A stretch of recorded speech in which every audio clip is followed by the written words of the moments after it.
ইতিহাসের সবচেয়ে বড় বিশ্বকাপের আমেজে কাঁপছে পুরো দেশ। চায়ের দোকান থেকে বিশ্ববিদ্যালয়ের ক্যাম্পাস, সবখানেই এই বিশ্বকাপ নিয়ে হচ্ছে আলোচনা। কার হাতে উঠবে সোনালি সেই ট্রফি? রোনালদো নাকি মেসি, নাকি শেষ বিশ্বকাপে অংশগ্রহণ করতে যাওয়া নেইমার বাজিমাত করবেন? তা নিয়ে সমর্থকদের মাঝে চলছে তর্ক বিতর্ক। সেই তর্ক বিতর্ক কিংবা বিশ্বকাপ নিয়ে সমর্থকদের প্রত্যাশা জানতে আমরা এসেছি বেসরকারি বিশ্ববিদ্যালয় নর্থ সাউথে।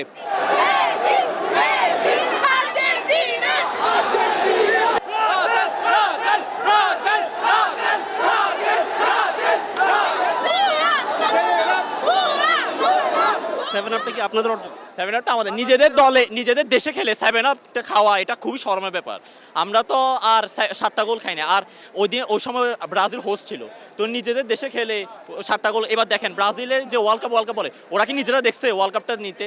দেখে না। কিন্তু আমরা 3বার 2014 সালে একবার দেখছি, 22 সালে একবার, 14 সালে আর্জেন্টিনা ওয়ার্ল্ড কাপ নিয়েছিল না নেই নাই, বাট আমরা রানার্স আপ দেখছি, এবার ফাইনাল দেখছি। আর কি লাগে বলেন? একটা ডিবেট আছে যে আসলে 2000 আর্জেন্টিনার আগের দুই বিশ্বকাপও কিন্তু আসলে বিতর্কিত, 2022-এর বিতর্ক ওয়ার্ল্ড কাপটা আসলে বিতর্কিত। অনেকেই বলছেন, ব্রাজিল সমর্থকরা বলছেন, তাদেরকে আপনারা কি জবাব দিবেন? তারা বলছেন ইনফান্তিনোর সাপোর্ট পেয়ে আর্জেন্টিনা বিশ্বকাপ জিতেছে, 5টা পেনাল্টি পেয়েছে। সালে বাদ গেছিল পেনাল্টি থেকে হাইরাই, কে জানে মিস করছিল মার্কিনোস। কিছুদিন আগে আর্সেনালের একটা প্লেয়ার পেনাল্টি মিস করছে, এটা কে ছিল? গ্যাব্রিয়েল মাগালেস। পেনাল্টি পাইতে হলো ডিবক্স পর্যন্ত যেতে হবে। ডিবক্স পর্যন্ত গেছে, ডিবক্স পর্যন্ত গেছে। পেনাল্টি একটা খেলার অংশ, পেনাল্টি জিতাও একটা খেলার অংশ। ওদের ফেভারিট প্লেয়ার রোনালদো। ব্রাজিলের সমর্থকরা আরেকটা কথা বলছেন যে আর্জেন্টিনার লিওনেল মেসি তার প্রস্তুতিটাই শুরু করেছে পেনাল্টি দিয়ে ম্যাচে। সেখানে আপনারা কি জবাব দিবেন? একটা কথা বলি শোনেন, এই যে সাধারণ মানুষ আমাদের হাত কয়টা? 2টা। ব্রাজিলের সমর্থনের হাত কয়টা? 3টা। জানেন? বাম হাত, ডান হাত, আরেকটা হচ্ছে অজুহাত। অজুহাত ছাড়া ওদের কিছুই নেই। পাশের লোকে কিছু বলবে, আমরা ওয়ার্ল্ড চ্যাম্পিয়ন, আমরা রানিং চ্যাম্পিয়ন। 22 সালের স্কোয়াড থেকে অনেকটা ডিফারেন্ট, যেমন অনেক ফুটবলারের বয়স বেড়ে গেছে। সেই স্কোয়াড নিয়ে কি আপনারা স্বপ্ন দেখতে পারেন কিনা? অবশ্যই দেখতে পারি। বয়স বাড়ছে তো কি হয়েছে? এটা মেসি আছে না, মেসির 100 বয়স হলো এটা কোনো ব্যাপার না আমাদের জন্য। ওদের সব প্লেয়ার, ব্রাজিলের যদি সব প্লেয়ারের 80 না থাকে, তারপর আমরা এক মেসি দিয়ে আমরা জিতে ফেলতে পারবো। এই জাস্ট আ নাম্বার, এছাড়া কিছুই না। একটা প্রশ্ন হচ্ছে যে পর্তুগালের সমর্থকরা বলছিলেন যে গড ডিবেটটা আসলে তারা টিকিয়ে রাখতে চান, এবার রোনালদো শিরোপা জিতবে। সেখানে আসলে পর্তুগাল যদি এবার ওয়ার্ল্ড কাপ জিতে সামহাউ, সেখানে গড ডিবেটটা টিকে থাকবে কিনা? অসম্ভব, অসম্ভব।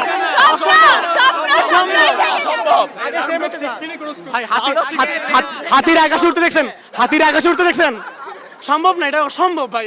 আর যায় না, ওরা ফাইনালে যায় না, ওরা আজ পর্যন্ত ফাইনালে যায় না, ওরা ফাইনাল খেলেনি, ফাইনালে যায় না, ওরা জিতবে কেমনে? ফাইনালে যায়নি এখন। আর আরেকটা প্রশ্ন করতে চাই, প্রথম ম্যাচে ব্রাজিলের মরক্কোর বিপক্ষে প্রথম ম্যাচ হারের পর ব্রাজিল কিন্তু বলছে যে আসলে ড্রয়ের পরে ব্রাজিলের সমর্থকরা বলছেন যে কার্লো আনচেলত্তির অধীনে বেশ কয়েকবার রিয়াল মাদ্রিদ কামব্যাক করেছে এবং কি ব্রাজিলও কামব্যাক করবে। সেখানে আপনাদের মতামতটা কি? ওইটা কমিটির টিম ছিল রিয়াল মাদ্রিদ, এটা কমিটির টিম না।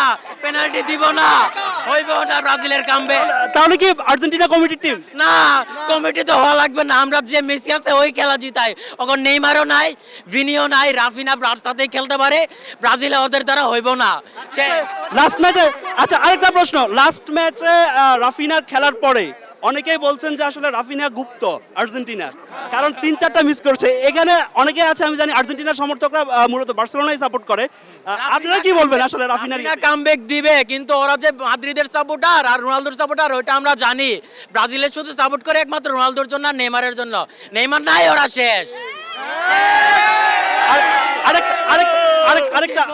আরেকটা প্রশ্ন, আসলে আমরা দেখেছি যে এবার ব্রাজিলের অনেক সমর্থক পর্তুগাল সাপোর্ট করতেছে। ওরা জামাতের এনসিপির মতো জোট পাচ্ছে। না, তারা কি বিয়ে করেছে ব্রাজিলকে, এমনকি ঘর করছে পর্তুগালের, এমন কিছু? ভাই পরকিয়া করতেছে ভাই, ওরা গুপ্ত, আসল গুপ্ত। পর্তুগিজ ওরা তো জন্মের পর কাপই দেখে নাই, তাই দুইজনের থেকে ডাবল টাইমিং করতেছে ওরা ভাই। ভাই রোনালদো এতটাই সেলফিশ খেলে ওর নিজের প্লেয়ার নিজেদের পাস দেয় না। ভাই আগে ব্রাজিল কোয়ার্টার ক্লিয়ার করুক, তারপর খেলা হবে। আসো খেলবো, ফাইনাল খেলুক ভাই, আগে ফাইনাল খেলুক। রোনালদো মেইনলি পর্তুগালের জাতির পিতা। ব্রাজিলের আর্জেন্টিনা আচ্ছা, আমরা আরেকজনকে পেয়েছি আসলে।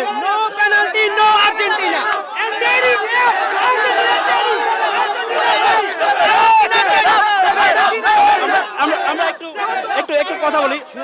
ফান ফ্যাক্ট কি জানেন, জার্মানির কাছে জার্মানি থেকে দুই দলই হাম্বল হচ্ছে 14 সালে, একজন গেছে 7 আপ আর একজন গেছে ফাইনালে মারা, এরপরও ভাই লাভালাভি করতেছে। ভাই একটু কথা বলি, একটু কথা বলি।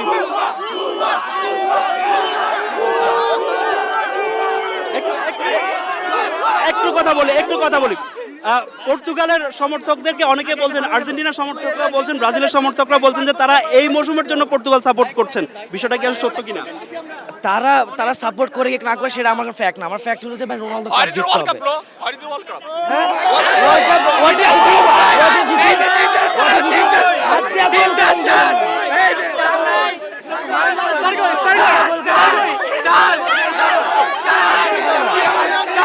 সমস্যা নেই, শুনেন, এদেরকে হাম্বল করবো, এদেরকে হাম্বল করবো।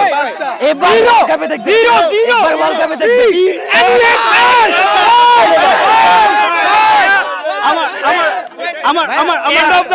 End of the day একটা জিনিস বলতে চাই, Brazil and Argentina, they are both actually flexing and roasting on our achievement, okay? That's the only truth.